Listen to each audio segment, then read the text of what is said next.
On the Tape is presented by CME Group, where risk meets opportunity, and iConnections, reimagining how the investment industry connects. Oh, welcome to the On the Tape podcast. Guy Adami, Dan, Nathan. Now, typically, Dan, we're joined by Danny Moses, who, by the way, was at Saratoga this past weekend for the Belmont Stakes.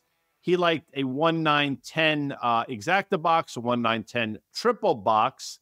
He had the 9 and 10 right. Unfortunately, there was a 6 in there, and it turns out the 6 won. But Danny, once again, he will be at it. He will be continue to throw darts at the board. However, he is not with us, Dan, because on Wednesday of this week, he sat down with Vinny Daniels and Porter Collins. So those three are sort of reuniting, and that's going to be sort of the quick back end of this podcast. Yeah, no, they went for like 40 minutes or so, and I heard it was straight fire, as the kids say, Guy. But I'm going to play you for a second here. You often bring us into the podcast. You have like a movie quote or something from a TV show, or maybe a music lyric or something like that. And we thought we would do something different today because Danny, Vinny, and Porter covered a lot of ground. We're going to have a little vibe session, and it's not the term that our friend Kyla Scanlon, she was on the pod a couple weeks ago. She wrote that very fine book, In This Economy. She had been quoted, I think, a couple years ago, and since then, she's been quoted a lot in a lot of major publications, but she kind of coined this phrase, vibe session. We're not in a recession. It was a vibe session that a lot of consumers, okay, while they felt good about their own situation, they felt bad about the macro, right? That sort of situation. And I thought that was really interesting. And you guys and Kyla spent some time on it. But what we're going to do right now is a vibe session. That's SESSION. And one of the reasons why is like, this is a really interesting week in the markets, okay? We had the S&P that was up, again, we don't know what's going to do as the time you're listening to this. It's going to be Friday, but the S&P in the last 4 days is up 1.5%. The NASDAQ Composite's up about 2.5%. The Russell's flat, okay? But the other thing is the main, the main story after that CPI is that yields came in. Okay. But in doing so, we talked about all week long on the market call. We just did it with Carter on Thursday, this disconnect between the S&P market cap weight and the S&P equal weight. We're not going to get into that right now, but Apple's 10% move on Tuesday and Wednesday, obviously driving a big part of the market cap weight. And just some of the things that we've seen, Guy, with the semis and the outperformance, it's a little crazy. So this is what I'm going to kick over to you. Okay. And we've used this before. The show, The Wire, it was one of the best shows that's ever been on TV. I'm saying it. You don't have to agree with me because most of the world agrees with that. But there was a scene in one of the later seasons where a guy named Cuddy, he was a muscle for this gang, okay? This is in Baltimore. He gets out of jail, and he's kind of getting his feet wet again, being muscle on the streets, right? And he looks at this guy named Slim Charles, and he says to him, the game done changed, okay? Slim Charles, who was not in the joint, okay? He's been out on the streets for the last, let's say, couple years while Cuddy was there, and he says, no. The game's the same. It just got more fierce, okay? And you see where I'm going here right now with what's gone on in these largest market cap companies and really isolated in and around this generative AI trade and the falling off of the breadth that we're seeing. It just seems more fierce. And the market caps, now we're talking about Microsoft at $3 trillion, Apple at $3 trillion, NVIDIA that was $200 billion 3 years ago is now $3 trillion. So talk to me a little bit. Let's just have a vibe session. We don't have to get into individual names. We're not going to talk technicals. We're not going to talk fundamentals. We're just going to talk about where the markets are relative to where we think the economy is and where the Fed is, Guy. Well, I mean, these stocks are obviously the beneficiary of this AI revolution, Apple getting on the back of it. I mean, if you think about it, Apple was probably sideways to lower for the last year and a half, and you're finally breaking out commensurate with the move sort of in the broader market and doing so on extraordinary volume for Apple, number one. So that's a good thing, but they're all sort of riding this wave. The problem, I think, at a certain point, I'm not this law of large numbers person, but you got to think of math, right? And we mentioned this on the market call earlier in the week, but $27 trillion US economy, you're talking about three stocks now with market caps of about $10 trillion or so dollars. And if you start to think about global economies and sort of these other individual countries around the world, I mean, these companies dwarf the GDP of a lot of those countries, which is remarkable. Now, again, maybe it's warranted, but at a certain point, you sort of run out of runway. And I think we're getting extraordinarily close. And when stocks start to rally on the same piece of news, just sort of brought forth in a different way, that's when you have to start getting concerned. And I think that's sort of where we are. Yeah, and I guess fewer and fewer stocks are doing that, right? So this week we had Oracle on a beat, gap up 13% or so. But last week we had, Salesforce.com down 21%. You know what I mean? We had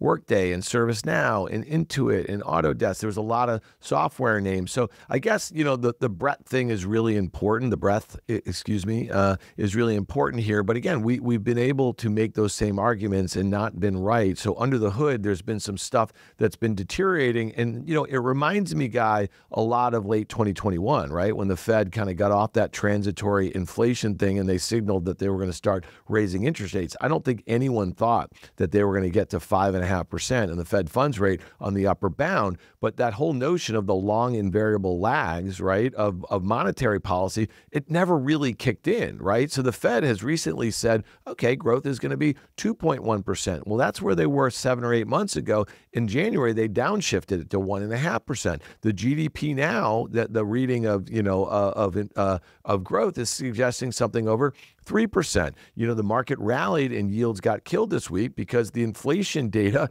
came in slightly below expectations. You know what I mean? So it's just interesting that the Fed is not so quick now to lower interest rates when we've seen the Canadians do it. We've seen it in Europe and that sort of thing. So talk to us a little bit about what do you think the potential for the Fed to keep their kind of foot on the pedal for too long here? Because, you've used this term, something could break. And I'll tell you this, Guy, I think it has the potential to break in the stock market that has the potential to lead the economy lower. What do you think about that? Yeah. Well, I mean, keep your foot on the brake, keep your foot on the pedal. In this case, they're keeping their foot on the brake. And I think they're right to do so, number one. And, you mentioned earlier, not a lot of people thought the upper end could get north of 5%. I mean, I'll say that I thought that was a real possibility, but I also thought, so that was the correct side of the equation, but I also thought incorrectly that would have dire consequences for the stock market and then subsequently the economy. That has not come to fruition. So I guess in a certain way, good on the Fed for sort of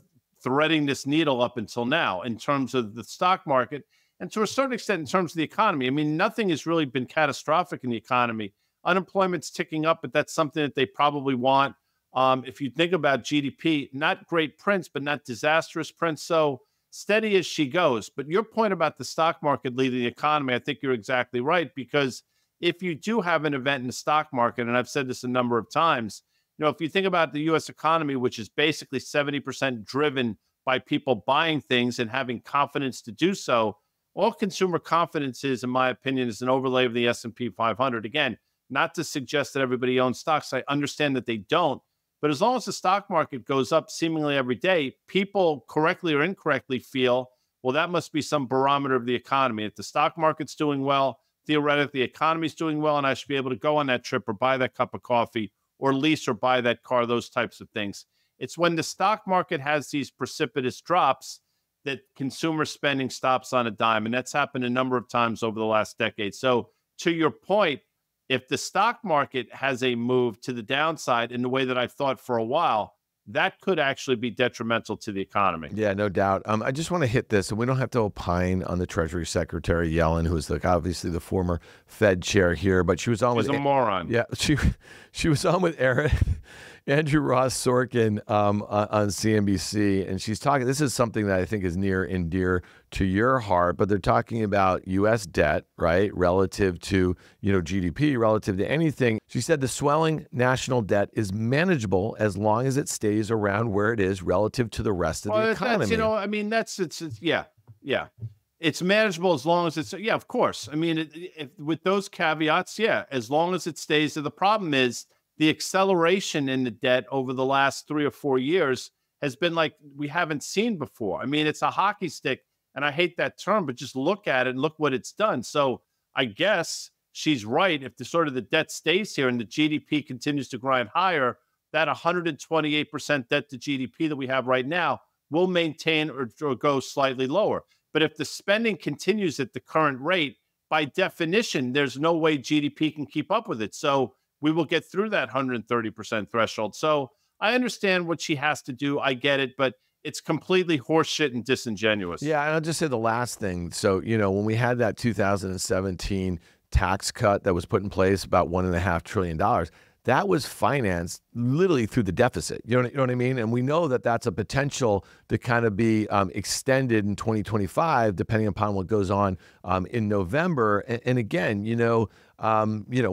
we know which parties have supposedly been deficit hawks and this and that, whatever. It seems like both parties have just kind of both thrown sides. it. Yeah, both no, sides and I'm saying both sides have thrown in the towel. But to your point, sooner or later, there needs to be a reckoning for this, right? And so if inflation doesn't come down meaningfully, you've been in the camp where you see inflation reaccelerating, and that was the case in Q1, right? In Q2, so far, we've had it moderating a little bit from those levels. But like if the Fed doesn't have the opportunity to lower interest rates, managing that debt load that is basically going up every day, you know what I mean, in a meaningful way. That's why, listen, I agree with what you said, like that it's a bit glib to say that it's manageable as long as it stays stable. You know what I mean? Like, who the heck knows, right? And again, so I don't know. That's my 2 cents here. But, last thing, Guy, I want to just kind of hit you on this. Is like, so the game's gotten more fierce, right? And you and I, we just had this conversation with Carter talking about the largest market cap companies in the world in 2000. And, what's important about that, when you think about it, was Microsoft, it was Cisco, it was GE, and Walmart, and a few others, when the market turned, right, in 2000 off of the highs, when the recession came and we had this long bear market, that went from, the spring of 2000 to the fall of 2002, and we had a very long recession also, okay? Some of those stocks that were the largest market caps were also some of the hardest hit. A lot of folks want to talk about Amazon, which really didn't have any earnings, and a bunch of other internet stuff, Yahoo and everything like that, but those were real companies, the ones I just mentioned prior to that. And so the idea that some of the most beloved names in the stock market right now can't correct, because I just want to rattle off 4 from the highs in 2021 to the lows in 2022. And they were Meta, they were Netflix, they were NVIDIA, and they were Tesla. Okay, those 4 stocks on average, or they all sold off about 75%, right? The fact that that couldn't happen again, you know what I mean? I think is kind of just a little bit crazy, especially when you think about the euphoria in and around the trends that are driving NVIDIA, Microsoft, Google, Amazon, and the like here. So again, thoughts there. And then the last thing I just want to say is that in the private markets, Guy, you have OpenAI that was reported this week that maybe they've doubled revenues this year to $3.5 billion run rate. Well, that's valued at $85 billion. You can do the math on what that is on price to sales. Anthropic at $25 billion. So there's lots of pockets of risk that exist in the private markets that are basically look like the internet stocks of the late 90s, Guy.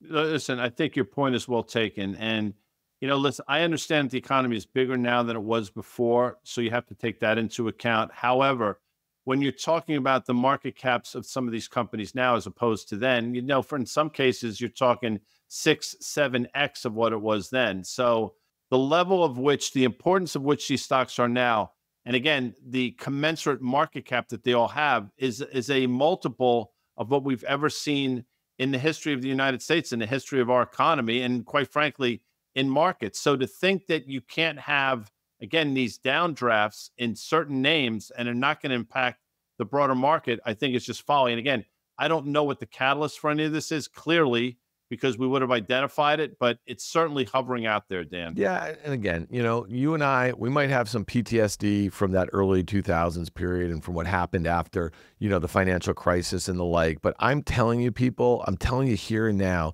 that a lot of the sentiment in and around generative AI, and this is not about the technology, it's not how it's going to disrupt a lot of industries, it's not the sort of, value creation that it's going to do over the long term. It is almost identical to what happened 25 years ago. I'm just telling you, okay? And so the idea that it's going to be different this time is not particularly great. So, that's my 2 cents. I've been saying that for a while. Things are getting a little scary here. We spent a lot of time talking about the lack of breadth in the market. These are all, to me, Guy, really important things. So that's it. Rant's over.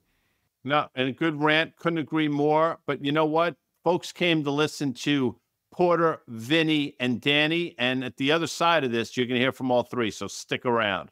Welcome back to On the Tape for another edition of What Are We Doing? And what a day to discuss what you're doing. And let me set this up here. Obviously, we got Porter Collins and Vincent Daniel here, my former partners from Seawolf Capital, who are now the partners at Seawolf Capital. This day began with the CPI print. We've had this day on the calendar. We were going to get together for the last month or so, set this date. So Porter gets to this office first around 8:30 a.m., probably when the CPI print's coming out. Around that time, Porter? That's correct. Okay. I walk in next around 9:45 a.m. Now, Seawolf Capital, we're all in by 6:45. Vinny strolls in with his iced coffee. I come with my coffee and bacon, egg, and cheese. Porter comes in, depending if he was out with his rower buddies the night before or not, sometimes blood on his hands, whatever it might be, coffee, whatever. So we set up. So Vinny walks in about, I want to say, 10:45, 11? About, Okay. yep. Vinny comes in to the current offices waving a white napkin.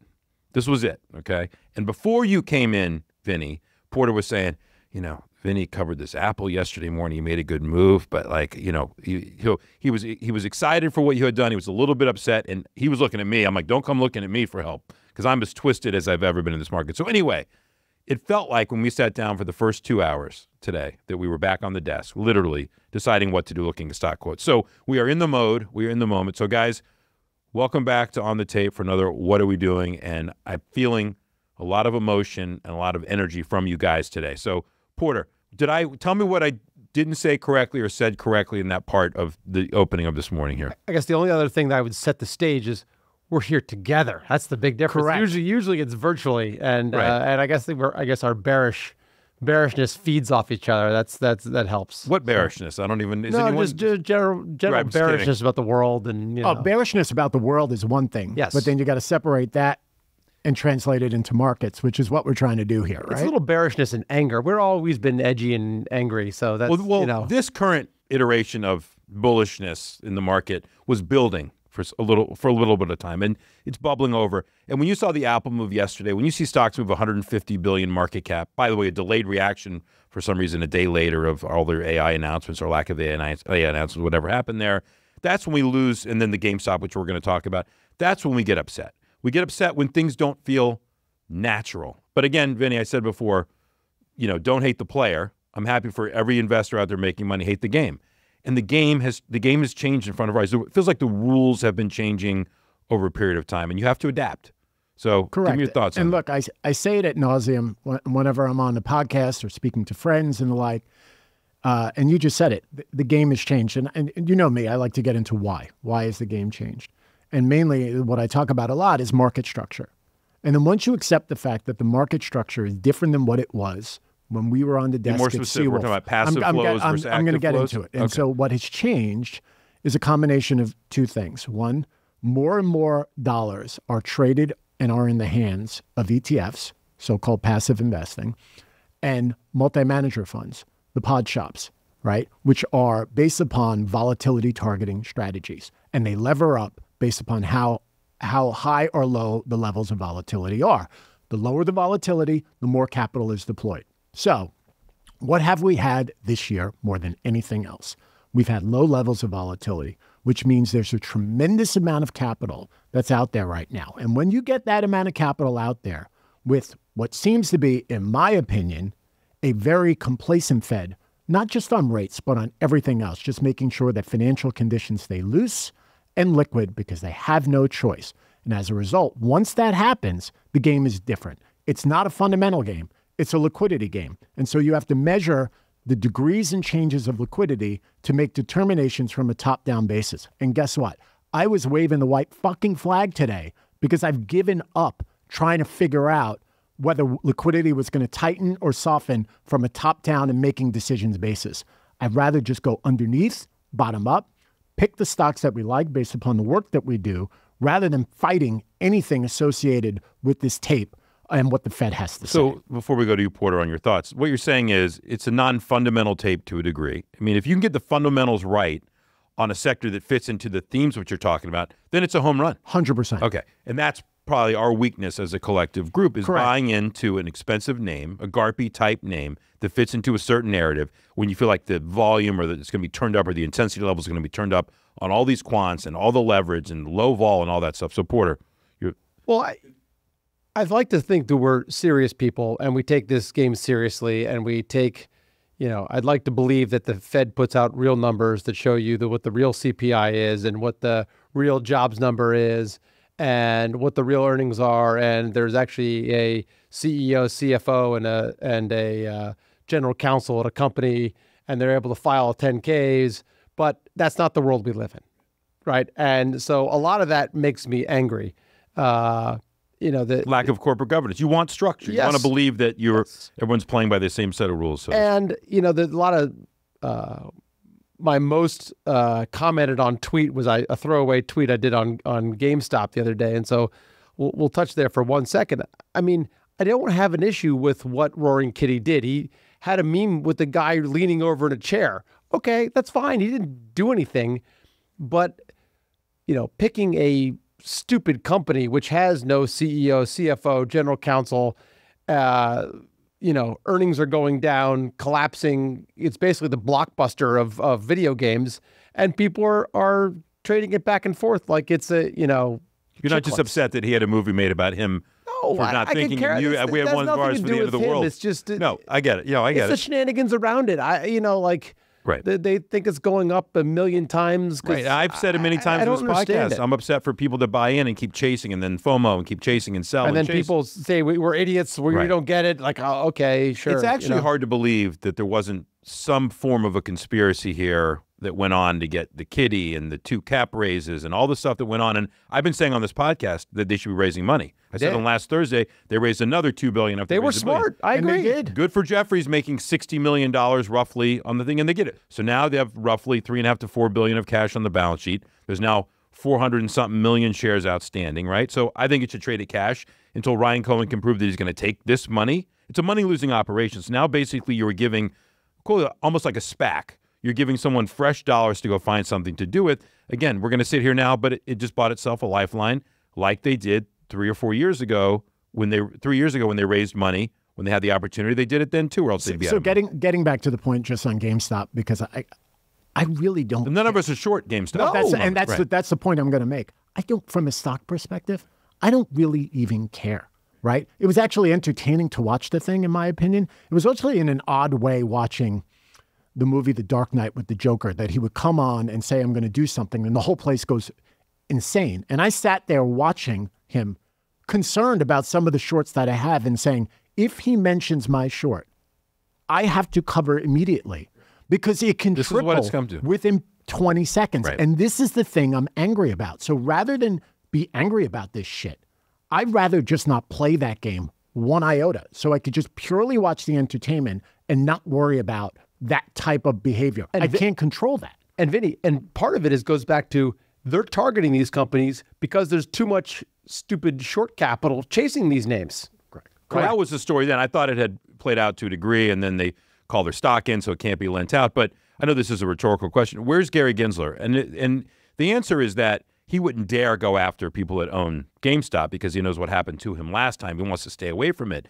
But for the people out there that get upset with short sellers, and so, you're being manipulated by buyers to a degree, people that are pumping and dumping, not just GameStop, but potentially other companies. And so to your point, Porter, you made about corporate governance and how people get away with this stuff. I mean, Ryan Cohen, as far as you know, is still being investigated for the Bed Bath & Beyond thing that went on a couple years ago. But no one cares because the guy's, obviously a, quote, genius. So, but it is indicative of what's going on in this Look, market. and all the proverbial cops that we were used to way back in the day that regulate the street are figuratively sitting in their patrol cars eating Dunkin' Donuts and just watching. And that's not going to change. I really do not believe any of that is going to change. So rather than get angry about this, you just have to accept the rules of engagement that we have in front of us and act accordingly. I can't go out, it's not out in our nature, to go out and buy a GameStop or an overvalued shit coin or anything else of that nature. What I can do is play in our sandbox that we're really good at. I think that we're really good at.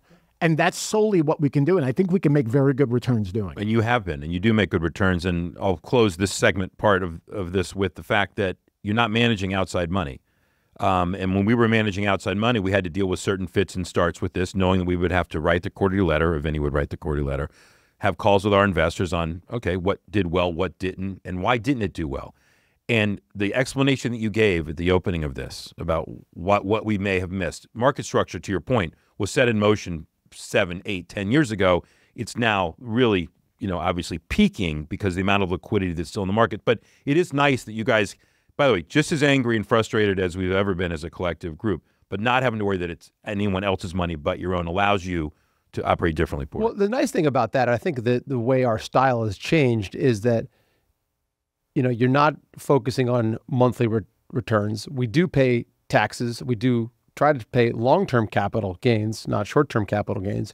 We've stopped being traders, and we try to hold things for at least a year or longer. And so you can slow down, understand the big picture, understand where fundamentals are inflecting, going higher, and looking for names like that, and not worrying about the dips, and frankly, buying the dip when these things go down. Yes, we do have some shorts on to hedge ourselves, it's not a hedge ourselves, but the stocks that we think are going to go down. But playing the long game, looking at fundamentals, being a serious investor, looking at corporate governance, all this type of stuff, that's what we do. And it's worked well. Over a long period of time, that's always going to play out. Yes. The market's going to be efficient. So let's delve into some names in the portfolio. Right. Maybe start with the name that's going to be, has been in the news, will be in the news tonight based on the vote, on the shareholder vote of whether to grant Musk his $46 billion or $50 billion, changing by the second in terms of valuation of stock, what that's going to look like. That is one short that I still have and you guys still have that I think we should talk about here, because as people listen to this tomorrow morning, I think we'll know the answer to this question. And regardless of the outcome, it's not going to change, I think, our thesis. But give me your thoughts on Tesla, you guys here. I think we probably all expect to lose money on it tomorrow when, it's perverse. But if he does get the $56 billion of comp, that should be a negative outcome for the stock, because obviously more stock-based comp means more shares, but that's not the case. So, well, because he's going to stay now instead of just leaving that behind, which we know he wouldn't do anyway. But yes, to be fair, staying it might be worse than for the leaving. Yes, for the law. I mean, because right now the company's in real trouble. I mean, look at the Chinese numbers are terrible these days. The EU just put in a tax. The robo-tax is a joke. Everything's a joke. So, from a fundamental standpoint, the stock should be down 90% from here. So, it's a meme stock. It's not quite GameStop, but it's a joke. Vinny, here's what I don't understand on it. The people that are voting against his pay package because they don't either agree with it philosophically, as a percentage of the company's value, whatever it might be, are voting and they're still owning stock in the company. So to me, you have to believe, to Porter's point, I'll echo it, that on a fundamental basis, stock is extremely expensive. It has an Elon premium. People want to believe that he's a genius and all this stuff. Great. So if they think that by voting no will make him leave, they shouldn't own the stock, in my opinion, because what is the reason to own the stock on a fundamental basis if you don't believe? Sorry, this is for Vinny, though, I want to say, but Vinny, help me with that philosophical. Well, first off, the key word that you used was fundamental basis, right? And you have to keep in mind that the longs and the people who are bearish on it, like ourselves, are playing two different games. We are. We're playing the games of the fundamentals that we see in front of us, which, as Porter said, are really bad. Yep. Right? The longs, and I'll give you a different reason after this. The longs see 2035. Don't make fun of me, guys. AI, robotics. $2,600 a share? Mars, EVs and robotaxis on Mars, everything all working at 50% margins, and put a 30 multiple on 2035. It's hard to fight that Excel ghost, right? But the reason why people, I think, aren't selling, if you don't want to see them get the pay package, let's go back to market structure. Sorry, here we go again. Most of these people, Tesla is a major part of the S&P 500. Most people who are trying to index hug cannot make this materially smaller than probably what they have already. So they can't sell the stock. Most of them can't sell the stock. So the only thing they can do is vote with their feet. Who knows? If you want to be really cynical, maybe the people who are underweight the stock in a long-only construct are actually voting against it because they actually want the stock to go down relative to the things that they're outperforming, and they actually do better. So there's a myriad of reasons. Giving investors way too much credit, but look, maybe, but there's a myriad of investors who are or reasons why they're doing what they're doing. I'd rather not get in their minds, but is what it is. Yeah, I mean, I've been saying for 6 months to own, instead of owning Tesla, forget about going short it, own GM, and then pick an AI company. Pick any of them. They all work. Pick NVIDIA at the time. You're wasting your time trying to, but that to me is trying to make Tesla fit into a box in terms of, oh, no, it's AI, it's auto, whatever. Just go do two other stocks and go long them. So All right, let's move into some other areas here.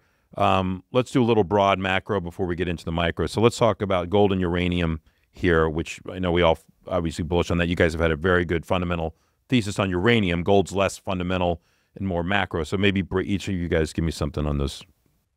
I'll touch on gold. You know, we obviously have a fairly large gold position, a lot of gold derivative plays in the book.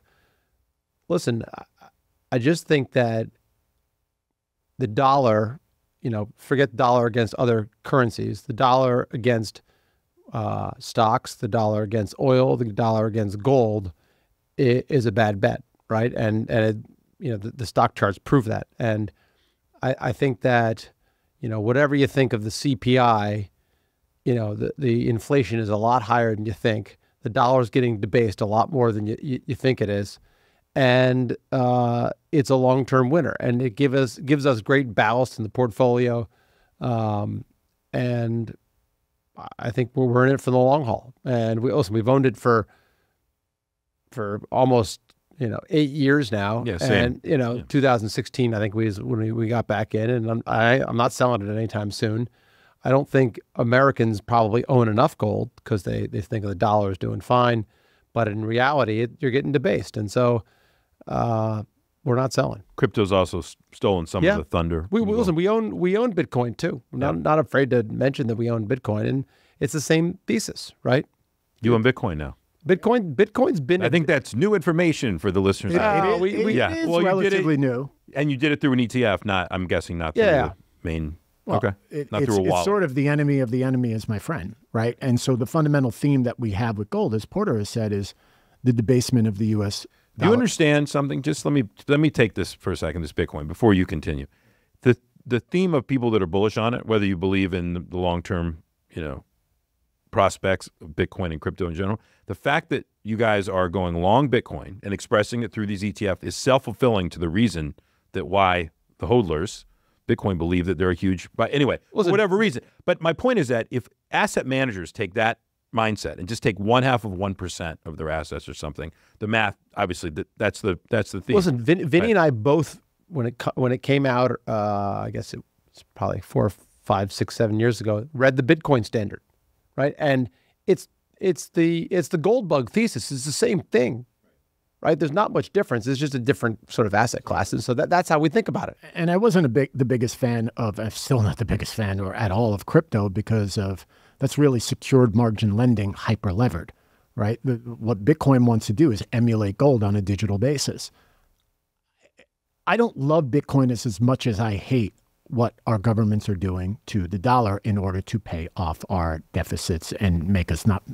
Before we go to the deficits, no, but I was. Let's hit uranium because I want to go to the deficits. So on uranium has been a great trade for us. We have owned it since inception, Seawolf 2.0. 2024 though, it's been a laggard. Right. And I think the simple thing is, and things we learn in the world that we play in, when you have severely overbought conditions, which you did in uranium at the beginning of 2024, 2023 was an incredible year for uranium. You're going to have to back and fill.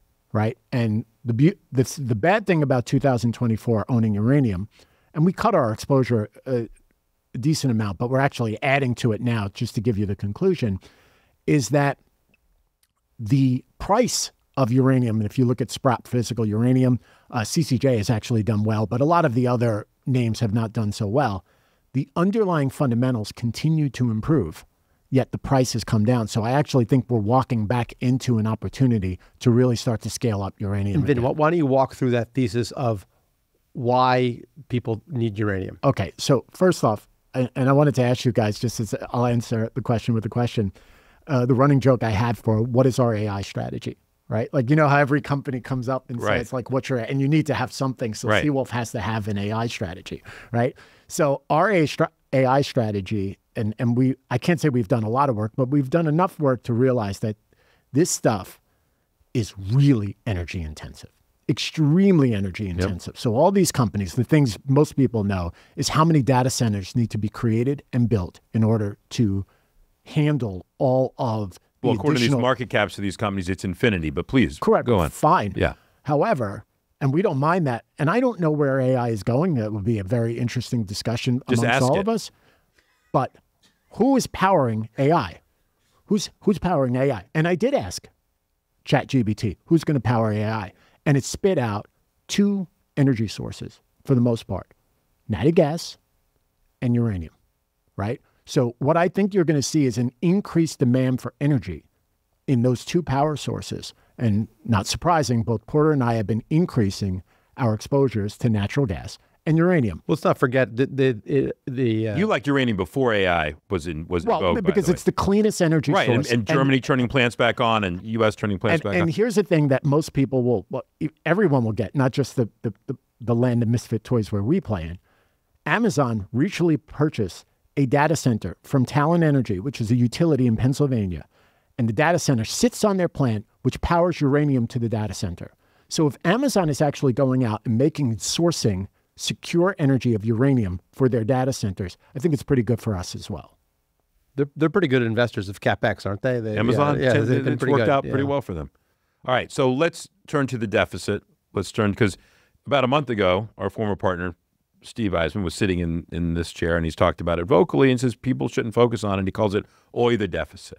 So, Porter, I know you take issue with OI the deficit. And and you and I feel the same, but talk to me. And then, he's right for now, but talk to me. Well, in some ways, he's poking fun at the 3 of us because we have been OI the deficit people for quite some time. By the way, not for 40 years. Not for 40 years. There's got to be somebody back in 40 years. Earlier today, during a conversation, without even mentioning directly, Porter and I both brought up debtclock.org on our website to look at the current debt and current GDP, all this stuff. So at the same time, by the way. At the same time. Crazy. At the same time. Please, go ahead.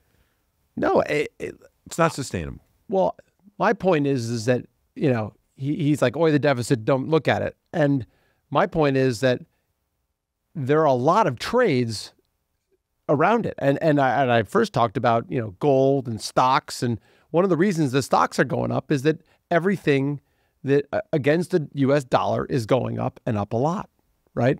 Look at the chart of interest expense, right? And it's not that far off into the future that interest expense is going to overtake, tax receipts, right? No, it's math. That's math. It's math. And so, it's I've said this for a long time. It's an unsustainable situation. You can't run 7% budget deficits for infinitum, and we're going to pay the piper. And it's going to cost us. It just is. YOLO, though, Porter. YOLO. I understand that, but there's other ways to play. There's ways to play it and thoughtfully play it and say, hey, how am I going to make money off of this stupidity? Well, your gold and Bitcoin longs are a play on that directly. 100%. Right? And it's just not sustainable. I'll take it one step further, and I've talked about this, no matter the outcome of the election, to think you're going to get tax cuts, to think you can do that, and what are you going to cut as far as what the government expenses are? So you can't do this. It's not going to keep going. Go ahead. Do you think that's air you're breathing? Do you think that the Trump campaign is not going to promote tax cuts? Of course they're promoting it, but it's never going to happen. But fine, it can't happen. Because it may. It's still going to be part of the equation. And if the Republicans if they were to take the House and the Senate and the executive branch, you might get a push for tax cuts. The point is, which I think is interesting, is Steve has been right. Let's accept the fact he's been right. Would you stop that? Just hear me out, right? Steve has been right. I think what well, it's not just Steve. It's the entire market. Everybody, the entire market. It's the market that's right. No one wants to care. I'm giving Steve credit for it. All right, go ahead. So why has he been right? The deficit's a problem. Can I finish? Jesus. Yeah. They've been going at it all day. The biggest thing for me is, why has he been right? I'm right. And the reason why is because the Federal Reserve and fiscal is moving heaven and earth to make sure that what we see, what we think we see, what we know we see in terms of the math never impacts markets, right? And so that means whatever they have to do, they will change from bonds to coupons. They will hit the RRP. They'll drain the TGA this way versus that way. They'll do everything they can to make sure that this government continue to spend well north of what we are bringing in. And as a result, that leads us to debasing the currency and leads us to gold, silver, and Bitcoin. I completely understand that. I get it. you can't, in a levered economy, debt to GDP is what, 120%. You can't have assets fall. We know the subprime game, right? You can't have assets fall, right? And so, in a levered world, we know how they have to, I think Luke Groman said it before, it's of national security that assets go up. Right? Well, the scary thing is, if it ever does matter, it's a landslide because there's no way to stop. Once you get your mindset in that, when it does matter, we've jumped the shark already.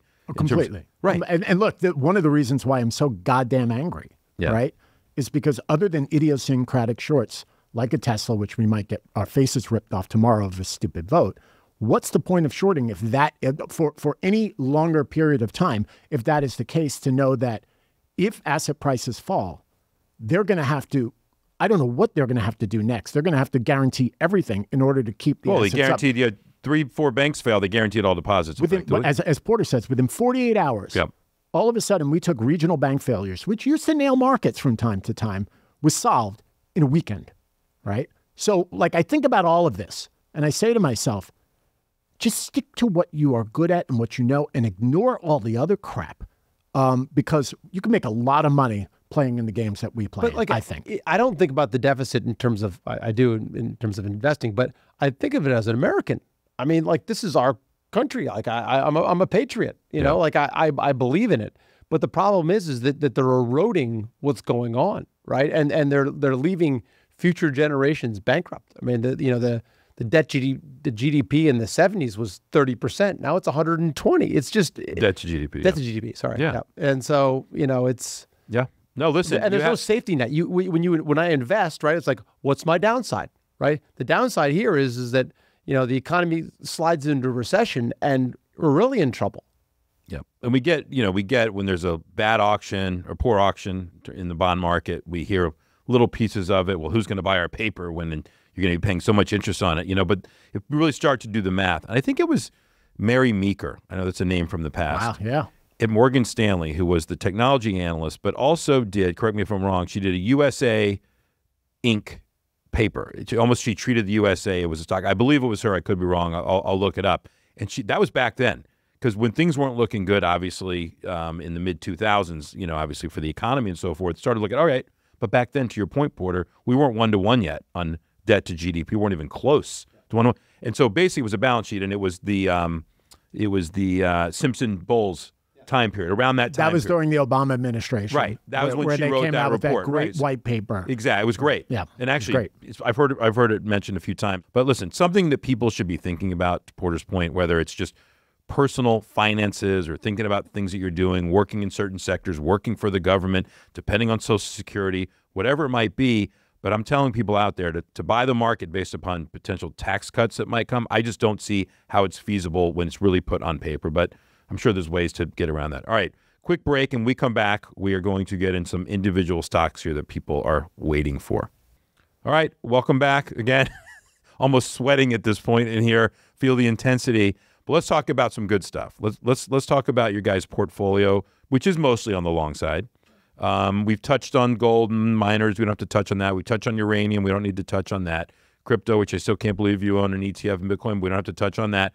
Let's go into some kind of names that, and you've mentioned some of these names before. There could be some new ones, but Porter, you want to kick us off with a couple names here that you guys are finding really interesting here on the long side? Sure.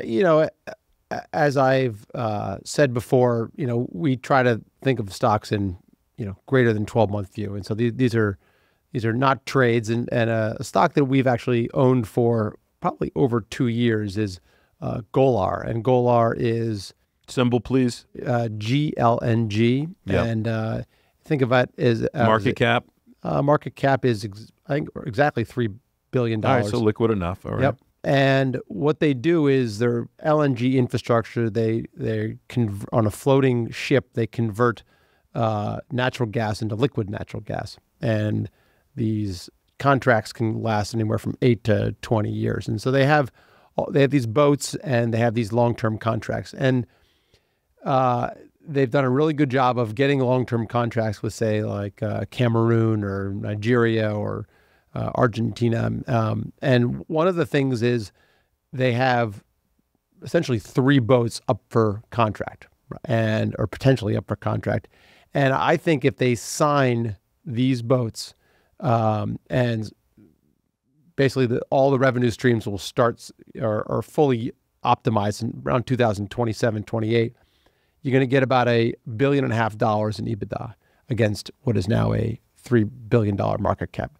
So if they're able to monetize these deals with Argentina and some other countries, I think you're going to have a real screamer of a stock. Are they getting their gas as some type of collateral for payment? I'm just saying some of these countries, if you're taking on any, is there any sovereign credit risk as it relates to getting paid on some of this stuff? Well, like every company. No, I'm just asking a question. Yes. I imagine that's why it may trade at some discount, is the belief that are these are how long leases? How many years? 20-year leases. And so listen, I think some of it is just it's a shipping stock, it's a natural gas stock, and I don't know if there's two worse sectors in the economy they combined those two, and so that's a good one. Yeah, and I'm going to guess it's underfollowed on Wall Street. How many? No one. Right. Some Swedish company probably covers it. It's based in Bermuda with European executives, so no one You guys cares. know how to find it. All right, we'll come back to you in a second. All right, Vinny, let's give one. The funniest thing is we were ripping through our portfolio the other day, and we realized that we have this odd theme.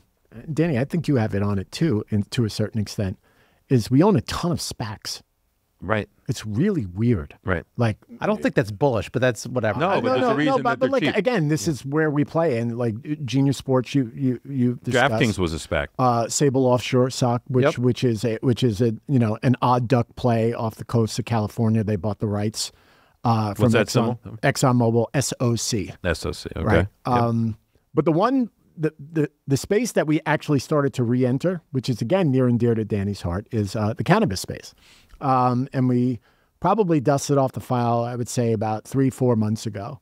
And the catalyst of doing that was the reclassification of marijuana from a Schedule 1 Cannabis. drug. We like Cannabis. To use. Yeah. So is that a higher multiple? Yeah, cannabis? you get a higher multiple. Whatever. Actually, some of them call it biomass, which I think is an even higher, better. better. Yeah. From a Schedule 1 drug, which is on par with heroin and LSD, to a Schedule 3 drug, which will lift a lot of the restrictions that are on them from a capital perspective, from a tax perspective, from a listing perspective. We've stumbled on this California-based grower, Glasshouse, which one of the reasons why we That was a SPAC. Was a SPAC, which is the low-cost provider of cannabis in the state of California. What we like about it is that it's really a bottom-up story. They're underutilizing their assets. They have 2 of their 4 greenhouses are now currently in use, and the 3 remaining ones will be coming over the next 3 years. So in and of itself, assuming the prices of cannabis, and this is funny, it's coming from 2 guys who do not smoke weed, right? But because of the remaining 3 greenhouses that will be opening up, you have a natural revenue and EBITDA margin expansion. And then you get into the thing that we should see reclassification, hopefully over the next 60 to 90 days. We got to hope there's a little risk as we get to the election. And then there's something that we were actually arguing with beforehand was the potential, and it's out there, the potential for interstate commerce to happen. And we actually think it might happen from an intrastate basis where states are actually doing interstate commerce themselves. If that were to happen, he who is the low-cost provider wins, and that is Glasshouse. And we think there's tremendous upside if that is the case. We're also all invested in a private company in Florida, which could benefit, called Sunburn, which can benefit incredibly from what's going to happen in the election at the end of this year. So obviously Florida becomes a recreational state from just a medical. So we are paying attention, obviously, to all those trends. All right, Porter, back to you. Give us another one. We're going to go back to another awful theme of SPACs. I mean, we're pitching... It is funny. For people out there that, SPACs, there are real companies that are potentially in some of these, and they've anniversaried years. And you've had a turnover, and I tell people to look at these 13Fs filings. You've had to have turnover, and there are real investors starting to come in some of these names. There are opportunities in those for sure. Well, so please listen. I think what we've done, and we've morphed our style because we don't have to, manage the volatility.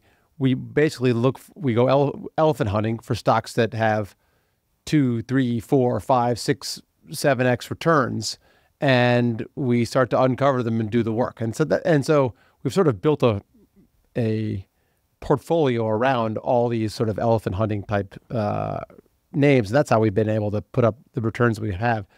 One name, and it's, listen, all these, if you're having, potential huge upside, is they're controversial, but is PCT, which is a Pure Cycle Technologies. And what they do is they Market take, cap near roughly. ooh, I don't know, it's Sub $1 billion. yeah. All right, And keep so going. yeah, sub $1 billion. Yeah. And well, they're pre-revenue, so that's part, All right. part of the problem. Yep. So what they do is they have a plant which they licensed the technology from Procter and Gamble, who developed it, and $968 million. Thank you. All right. Yep. and they take recycled plastic and turn it into virgin pellets, right? So Okay. you can eat off the, eat out of the container and all that type of stuff.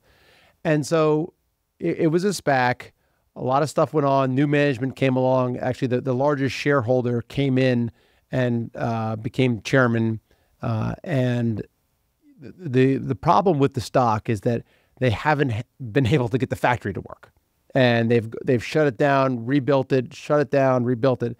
And we got in later this fall when the stock was $2-3, so we got lucky on the timing, and it feels like they're about to get the factory working, up and going. And going back to Roaring Kitty and short interest, this stock has 30 days of short interest. 30%. Isn't it fun to be on the other side is. of And a listen, short Oh, interest? it's the best. It's the and best. so- It's the best.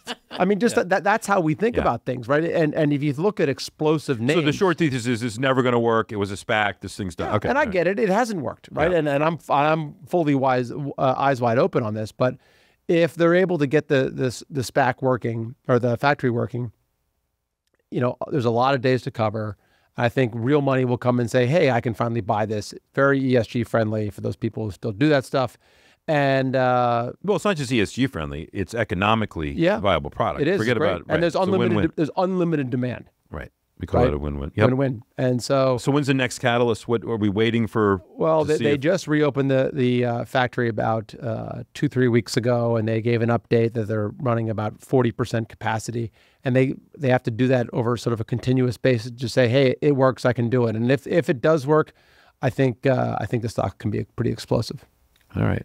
So Vinny, I'll cue you up here for another idea, because you and I went in to see this management together not too long ago, another SPAC, but in a sector that we all love, another vice sector. I can't believe we're doing all these SPACs. This is like, Well, I know. well, there's a reason. We're value trap lovers. We love to find these things. But Genius Sports, Vinny, I mean, I'm happy to comment, but I know you're also long Flutter, which is FanDuel, which we talked about. Just got listed and in New York. we actually just also got long. Talk about some of the crazy stuff we play in Caesars. Yeah. Right. So let's talk in the gaming sector in general. So right. just the gaming sector in general we view it as a growth sector.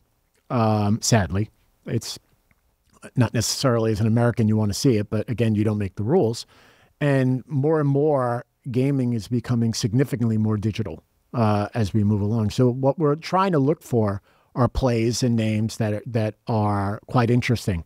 You brought us Genie, and from what we see is there's a bit of an oligopoly on the data associated Not with... a bit, there is. Duopoly, I'm trying to be nice. But yeah, no, there's no one coming after. there's no one coming after the duopoly on the data that is used to make real-time gaming decisions, Correct. which Danny could speak about significantly better than I can in terms of experience, let alone they are the data set, correct me if I'm wrong, Danny, that powers all of the betting sites that most people use. For NFL and soccer. For NFL and soccer and the like. So, we met management.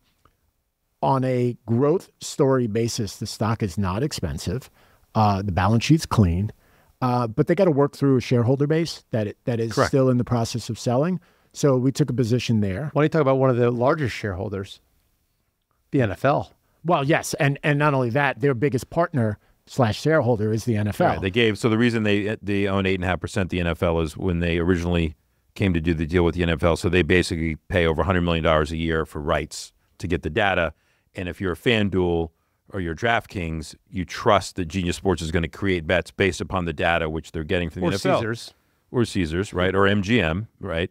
They will do it. And so when they initially went into business with them, instead of paying them cash, they gave them equity. So they own roughly 8.5% of the company. But yes, and so, Yeah, and their contracts for another 4 to 5 years, so we don't have to worry about that coming up for renewal. And then on Caesars, and this is probably a good way to explain the Seawolf But it's still more land-based than digital, but as the most part. But right. like what I was trying to get into is that we've been attracted to Caesars in the past.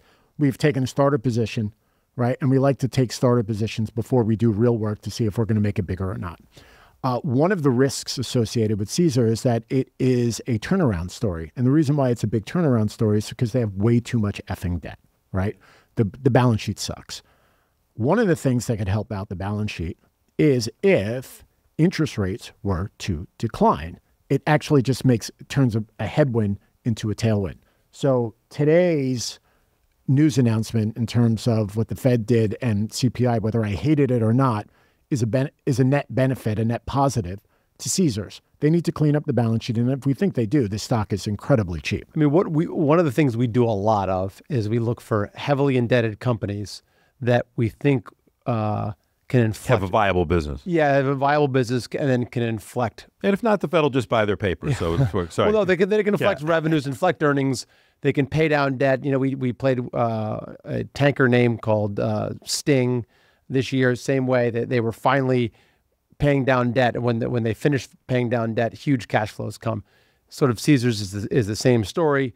Philip Morris, again, same story. There's a lot we have. Wait, yeah, you own the Mo. On the Mo. Right, and for the Zin. The Zin, yeah. Correct. But that's God, your vices are I know incredible. it's big, but that's a debt pay down story too. And so when the debt pay down finally finish, you inflect the CapEx, you inflect the free cash flow. And so that we look for a lot of those inflections, and that's. You guys just mentioned something important, and you do that a lot, and we did it at Seawolf from time to time, is that you take a starter position in something, not too big, but you just want to say, okay, let me take a deep breath, and then I'm going to delve it, because you're really not going to look at it unless you have anything at risk online. For people out there that are listening, I think it's a smart thing to do.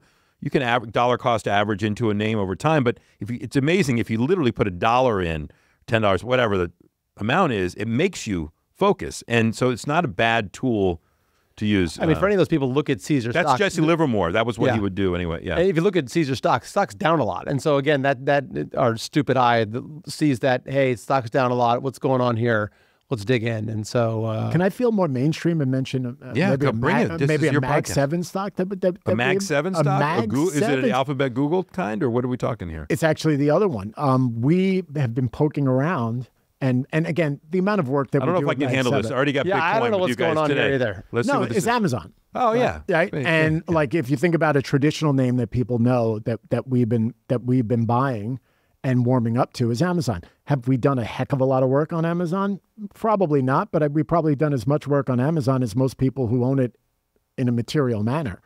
By the way, Amazon, who also pays the NFL over $1 billion. Correct. A year. I wonder, and Genius and Amazon are partners, by the way, and some technology stuff. But please continue. No, it just seems to me that they're a category killer, and why not have a position in a category killer that slowly over time is going to not even that expensive, and actually, it's not really. terribly. I think it trades at 12 to 13, and that was really what got me there. Well, you guys were long Alphabet. Yeah, we still are. You still are, right? Never sold a share. Right. So you can kind of play around in some of these growthy areas, and I think people find safety in those names for good reason. They're like the new generation of staples. The new utilities. No, exactly. That's exactly what they are. Versus the rest of the names we just pitched, that's like, right. Rock well, solid. Listen, but that's how you can make 6, 7x. I mean, that's what you can really do. So. Listen, we tilted our names here a little bit more retail kind of flyer names. And listen, comes with a disclaimer of please do your own due diligence. And yeah, we say that at the beginning of everything. But still, Well, listen, it's great to have you guys on a Fed day, which we really didn't get into because there's really nothing to discuss other than we were watching the press conference and Porter walked out. I couldn't watch it anymore. Vinny was watching and go, that was dovish. He's look at that. He did the dovish thing. He made a Goldilocks reference and I shut it off. And then we left and came in here. So I don't know what's happening right now. He's probably still out there giving high fives to everybody. But, nothing really changed today, in my opinion, on the margin. If anything, the Fed on their economic projections, who really cares, cut it to one, cut their forecast to 1 cut. The market, as I walked in, is still 2 to 3. So the market doesn't really believe it. So listen, we've been around together for a long time, and because we delved in financials, we paid extra special attention to the level of rates and how our rates were going to go. And we've been doing this for too long, and I've just become so jaded, right? And I figured this out, call it 15, 20 years ago that all the data is fake, right? The jobs data is the worst because it's birth death models, adjustments, seasonal. Get it out. It's just crazy.